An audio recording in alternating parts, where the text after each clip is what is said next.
ভারতের কলকাতায় শিখা ইন নামের একটি আবাসিক হোটেলে ভয়াবহ অগ্নিকাণ্ডে মারা যাওয়া ৫ বাংলাদেশির মরদেহ বেনাপোল দিয়ে হস্তান্তর করা হয়েছে। শনিবার বিকেলে মরদেহগুলো বেনাপোল চেকপোস্ট ইমিগ্রেশন ও বিজিবি কর্তৃপক্ষের নিকট হস্তান্তর করা হয়। হস্তান্তরের সময় Benapole checkpost immigration police, Benapole port থানা পুলিশ ও আইসিপি বিজিবি ক্যাম্পের কর্মকর্তারা উপস্থিত ছিলেন।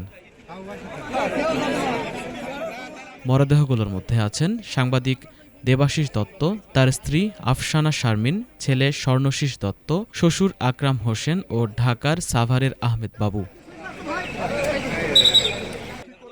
এছাড়াও ভোমরা বন্দর দিয়ে সাতক্ষীরার কালীগঞ্জের এস.এম. আলিমুজ্জামানের মরদেহ আজ দুপুর ১২টার দিকে দেশে আনা হয়েছে বলে জানা গেছে। আর পরিবারের সম্মতিতে রেবতী সরকারের মরদেহ কলকাতাতেই সৎকার করা হবে।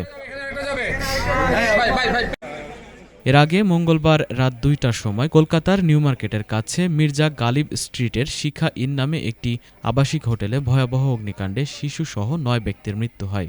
এর মধ্যে কুষ্টিয়ার একই পরিবারের ৪ জন, সাতক্ষীরার ২ জন এবং ঢাকা সাভারের ১ জন রয়েছেন।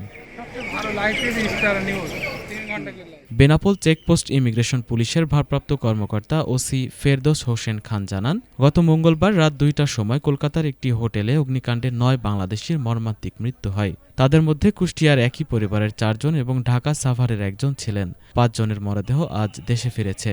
ইমিগ্রেশনের আনুষ্ঠানিকতা শেষ করে মরদেহগুলো পরিবারের কাছে হস্তান্তর করা হয়েছে।